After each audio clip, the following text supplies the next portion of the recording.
joined by Ed Beach, who's the lead designer on the newest expansion, upcoming expansion for Civilization V, Brave New World. Thank you so much for your time. No problem. So there is quite a bit new, more civilizations. It looks like kind of a focus on more like the 20th century type eras of civilizations, including world councils, tourism, and archaeology. With that in mind, let's take a look. Okay, we're gonna start out, dive right in, and open up a game that's in progress where we've been playing as Portugal. And Portugal is one of the 9 new civs in Brave New World. We wanted to introduce Portugal not only because fans wanted it, there's a lot of interest in it, but because we're gonna have a Scramble for Africa scenario set in the late 19th century on into the 20th century. Portugal was a big player in the initial exploration of Africa.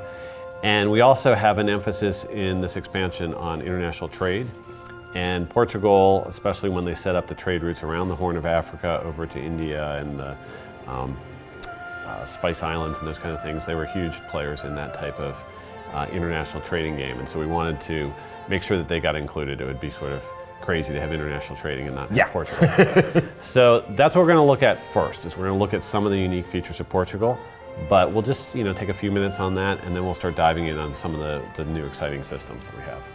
So we'll look at Portugal's abilities here. They have a unique unit, which is the Now. It's a replacement for the Caravel, which is normally your naval exploration unit that finds all the other civs in the world, all those guys that might be hiding on another continent that you haven't met early on. And this Now is actually stronger than the Caravel in terms of movement, and it has this special one-time trading ability where it can go to some land across the seas and pull up adjacent to that and discharge its goods, and it gets a one-time boost for you in gold. It's just sort of like this one-time special trading bonus gold that you get in, and you can spend it on something. So we'll show that right now. We'll go ahead, and we have one of these units here. And if we move him south, there's a city-state of Mambanza, Congo, which has also been added for this expansion. We can see we got our advisors are trying to tell us about some of the new things in the expansion, but we'll get into that ourselves, so we'll just click through that here. And now that we're adjacent to the city-state, we have the Sell Our Exotic Goods button. And that's just the special thing with the Now. We can go ahead and do that. We can see that we're earning gold and experience from doing it. But this is real close to home. Like our capital's right there. So this just for the demo, we set it up this way. But normally you'd be getting a nice big boost of gold because you're further away from home. So the great thing about Portugal with this unit, since it's moving faster, that means it's exploring more quickly than anyone else can. So they're going to be one of the first civs to meet up with everyone, kind of unite the world. And that's one of the mechanics that's important with the World Congress that we'll get to in a second, is whoever is the first person to find all the other civilizations in the game gets to host the World Congress. And that gives you just a little bit of boost to your diplomatic power there. I would think so. If you've met everybody and you get to lead the World Congress, that would give you an edge. If everyone's coming to your house to play, they're going to have to be respectful of you. Okay, so the other thing that the Portuguese did when they were colonizing, especially around Africa, is they would go around and they would set up trading outposts, and they would sort of dominate the local economy there. They'd set up their forts, and they'd make sure all the trade coming in and out of the ports was controlled by them. And those, it was sort of, I guess the English word is sort of factory, but the Portuguese word is feitoria. And those are the unique improvement that Portugal can build. So it's really a strange mechanic, because you take your workers and you send them out into other people's land. And it's in other city-states, not your own territory, that you can build these feitoria. So we've got our button here. We can go down and see. It's going to take us 5 turns to construct it, so we won't see it actually complete here during our demo. But what it's going to do is we'll start to build this building. Let's zoom in and take a look at what it looks like. It's this coastal fort that they're working on. And as soon as that's complete, whatever luxury good is produced by that city-state, we get a copy of. Wow. So here they're mining pearls, harvesting pearls right off the coast here. And, well, we like those, so we'll take some. They're worth a little bit of money.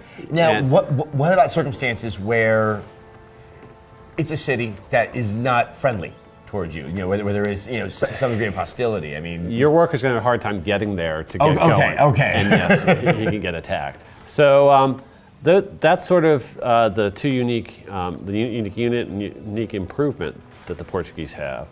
But let's also go look. This is a cargo ship.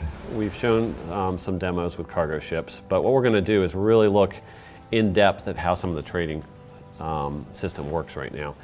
And so the cargo ship, when we select it, we've got the established trade route button, and now we have a list of all the possible trade routes that can be put into play with this one unit. And we can see that we're getting lines on the map showing the trade route that we have selected right now. And as we switch to different trade routes, we'll get to see where they might be going as well. And this is the last area where Portugal gets a bonus in the game, is they get a sort of doubling of the gold effect for having unique resources. So the way the trade system works, there's this big long tooltip here that's showing you all the ins and outs of exactly how the game is computing, how much money you're getting out of it, and Civ players love to, you know, micromanage. Yes, they want to see the actual stuff under the hood right there in the surface. Giving them the gory detail here. But normally, one of the things that's important is you want to trade with somebody who doesn't have the same local commodities that you do. So, you know, if you're Florida and you've got oranges and grapefruits, you wouldn't trade that with California, who also might have oranges and grapefruits. But if you can trade it with, you know, those poor people up in New England who are dying for citrus fruit or something, it's going to be a much more lucrative trade. So that's sort of how it works in terms of the game, is however different the resources are on the two ends that are locally available, the more lucrative the trade is going to be. And normally you get a half a point of gold for each difference in resource. But with the Portuguese, you get a full point of gold. Okay. And believe me, that adds up a lot. Yeah, I was about to say, that sounds quite generous. I just finished playing a long playthrough as Portugal, and the two things I never had to worry about were money or happiness. The money right here from the traders I'm showing you right now, and the happiness from going around and saying, well, I like that luxury good and that luxury good. It's just kind of a painful contrast with the economic situation in Portugal currently in the world. That's probably true, yes. And I know Spain's not, you know, all those countries are having a tough time right now. But go ahead and play Civ and forget about your economic forget about all right? of that. Okay, so we can trade internally with our own cities and send either food or production back and forth there. And that's really cool, because imagine as Portugal, maybe I do find another continent and I want to set up a new colony over on another continent. You can actually say, I'm going to give up some of the revenue I would normally get from international trading and send all those merchant ships and galleons with supplies across the sea to my colony, and all of a sudden that city will be up and going in 25 turns. So in this case, let's say that we don't want to, you know, Porto looks like it's a healthy city, it's already up and going, so we probably don't need to send a trade route there. But let's look at these international trade routes.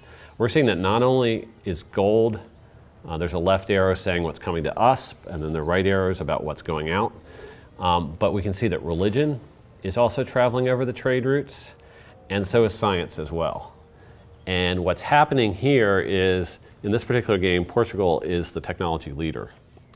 And based on the number of technologies that we know that other people don't, we're going to sort of leak science out to them, because their, you know, merchants will be coming into our cities and picking up on some things that are going on there and writing reports, you know, kind of like Marco Polo did when he came back to Venice. He said, you know, those Chinese guys, and they have these noodles. Yeah, all sorts of cool stuff. Okay, so that's pretty much what we wanted to show you about Portugal. And what we're going to do now is flip over and advance to the next turn. Okay. We've set up this demo so when the turn ends, all sorts of stuff happens. We enter a new age, and all the archaeology and World Congress we told you we're gonna, all of it unlocks sort of here at once. So it's a busy inner turn with a lot of messages popping up. Okay, so let's look at archaeology first. That's what's up here right now. We have a whole brand new system that not only unlocks some cool things you can do with archaeology, but it actually has been running since we started this game, right in the very beginning. When the first battle with the barbarian occurred, when we first found an ancient ruins, our game has been sitting there recording all that information, keeping careful notes of where all that ancient history was occurring, so that when we finally get to the archaeology technology, you're going to uncover the events of your game. Exactly. Okay, that's really cool. So it's my favorite new feature of the expansion.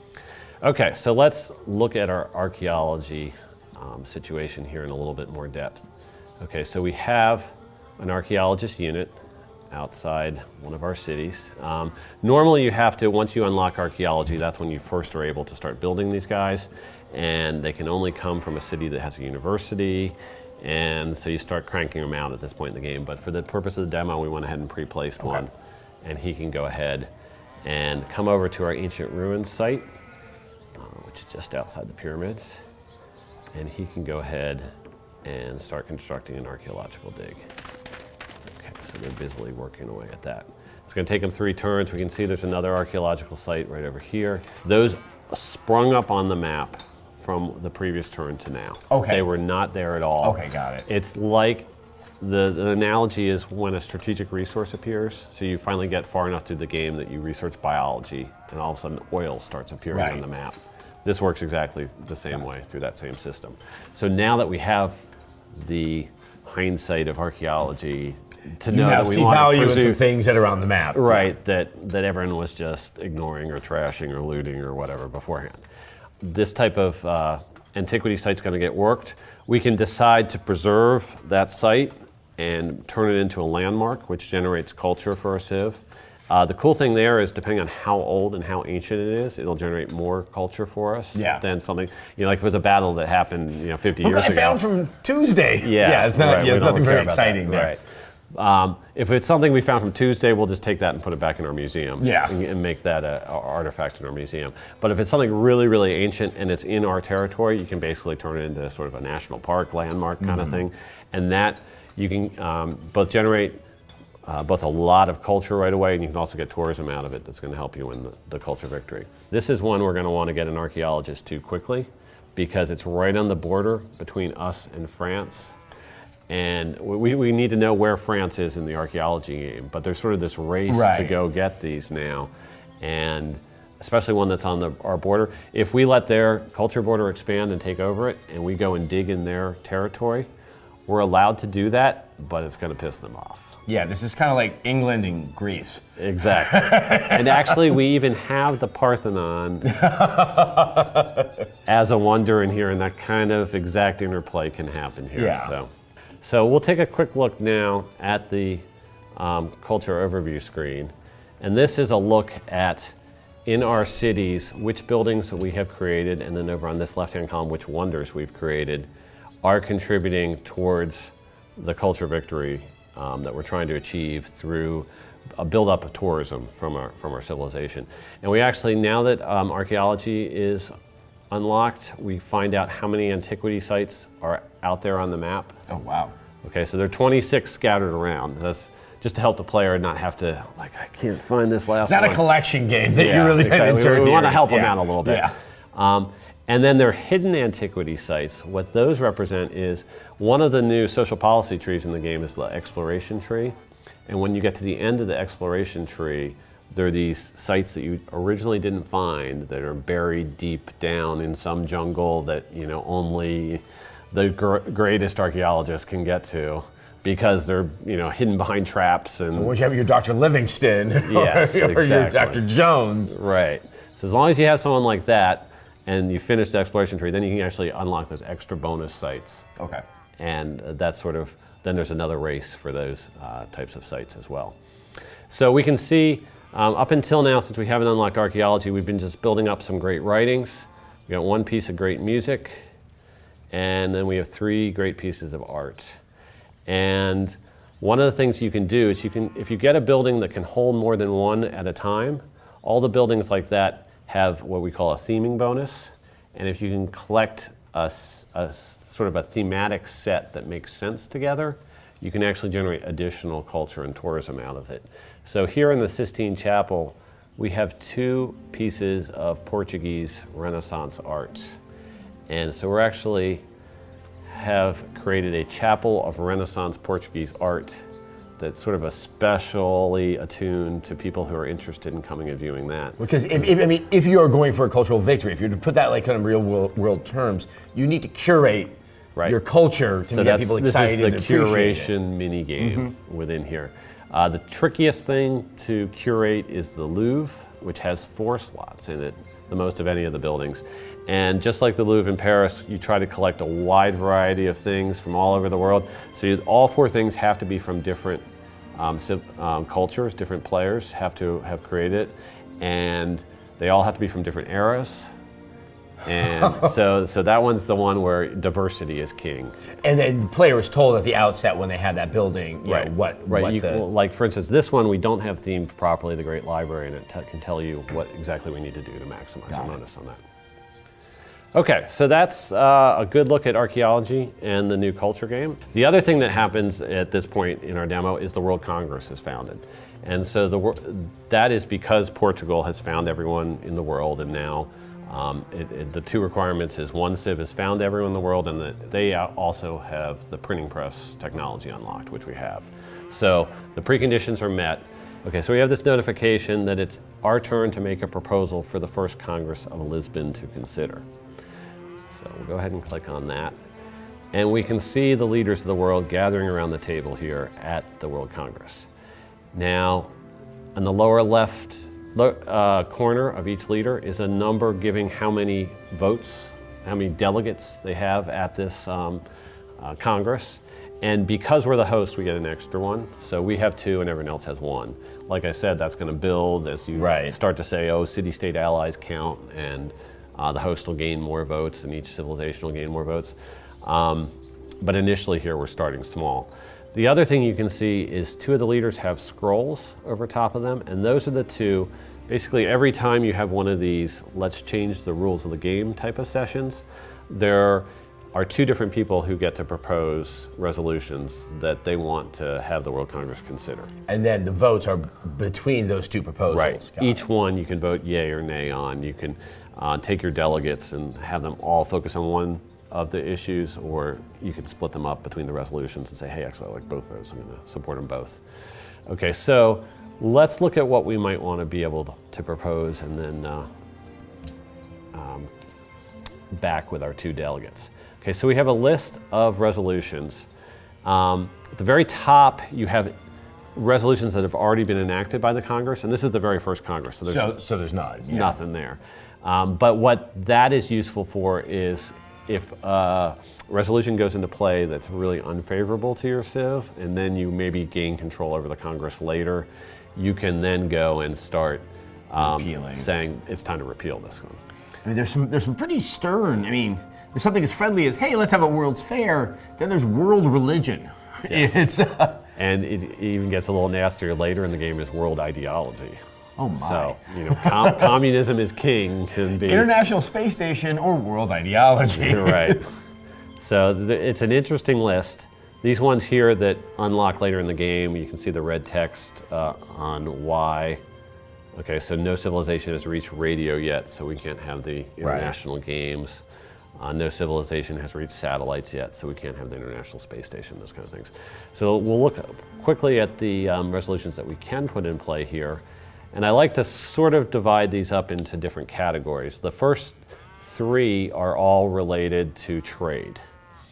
And one is banning of luxury goods. So a specific luxury good, maybe whales. Okay. The World Congress says, hey, whaling bad for, you know, it's specific to, so it's not all nice things are right, not banning all luxuries, but there might be a specific one for trading. Okay, could be outlawed as well. So any luxury, but obviously there's a strategic element to it, because if I don't have any whales in my civilization and no harm, no foul. Yeah, exactly, and my chief competitor is living off of all of this whale trading that he's doing, there's a great incentive for me to, you know, put that one forward.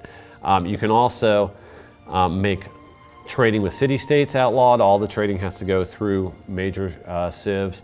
And notice we're getting a little information about which civilizations would be grateful if we propose this. So as we go through here, some would be angry if we propose this. Okay, for instance, this is the standing army tax. The larger the army you have, the more the World Congress are going to say, hey, we're trying to create a peaceful world here, and your big army is really not helping us. So we're going to tax that. And France would be, it would be a little bit, hey. Napoleon and Shaka are both the kind of people that might say, oh, I'm taking offense to that. So if we go ahead and propose that, there's going to be diplomatic repercussions. They're going to notice that right away. They'll probably jump right up in our face and say, we're not happy with what you proposed. They're also, depending upon whether you're playing an arts and culture game, you can have the World Congress actually fund artistic works and creative pursuits. So all of a sudden, that diplomatic game, which it used to be in Gods and Kings, we really liked the dynamic of recruiting city-states to help build your diplomatic coalition, and then you could use that coalition to win the diplomatic victory. But we felt like that coalition building was interesting in and of itself, but you didn't use it until the very end of the game, right, when you got to that victory point. And now it's sort of an asset that you can have throughout the entire game. It also kind of means that once you start to make these decisions at the World Council, you're starting to really refine what you're going to be doing. That it sounds like you just can't retreat out of that. You're like, oh, sorry, France, I didn't mean to do that. It's like you're making friends and you're making enemies you're going to have to live with until the end game. Yep. So we just entered the industrial era when we hit archaeology. We're headed towards the modern era. And it is either when we pick the industrialization tech, unearth some coal, and build factories in 3 of our cities, which is sort of the dawn of the Industrial Revolution, or we hit the modern era. If we do either of those 2 things, then that's going to trigger our people wanting to have an ideological choice. And so there are 3 choices. It's freedom, order, or autocracy. And those are sort of the big linchpins in terms of how the diplomatic world divides up late in the game. The different victory types are allied with the ideologies. So each ideology is good at 3 out of the 4 victory types. And so if I'm going for a space race, for instance, I have to go either freedom or order. I sort of have to go either the Soviet space model or the US space model. Are you going to send a dog up there, or are you going to send it wait a little bit later and send a person? Right. So that sort of helps steer you towards a certain direction with which ideology you're choosing. All right, so what I'm definitely seeing here is your paths to cultural victory, and it looks like diplomatic victory, are quite diverse, but you also are creating a lot more hard decisions earlier on in the game because you're going to get locked in with where your ideology might develop from and who you're really going to upset that you'll probably never be buddies with ever again. Right. Until the game is over. Is there anything left that you'd like to share? Well, let's not forget that there is a military side of the game still, and that's still there. Yeah. And in this particular game, we can look at who else is around, and I think we've made somebody not too happy with us. Does not like us. Yeah, and we've got all these red diplomatic modifiers on different things that he has either decided to hold against us, and actually some of these probably are legitimate. If we denounced him, I think he's probably got a pretty good reason. So here's Shaka. Let's go talk to him. And actually, he's looking kind of menacing. I think we should go ahead and declare war and just see what that looks like. Okay, so.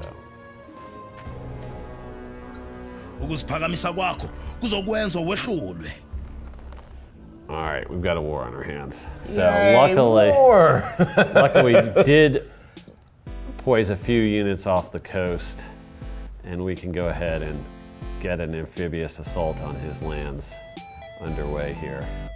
I'm not sure if we're gonna. The Zulus are very good at fighting gunpowder units, and so even though we have riflemen and frigates here coming up to attack him, it's not a clear-cut victory. It's not going to be a clear-cut victory. Well, thank you so much for this comprehensive demonstration. Yeah, always a fan of the game. This sounds very exciting. When can players hope to get their hands on Brave New World? It's coming out in North America July 9th. All right. And it'll follow internationally just 3 days after that. Awesome. Thanks so much. Okay, thank you.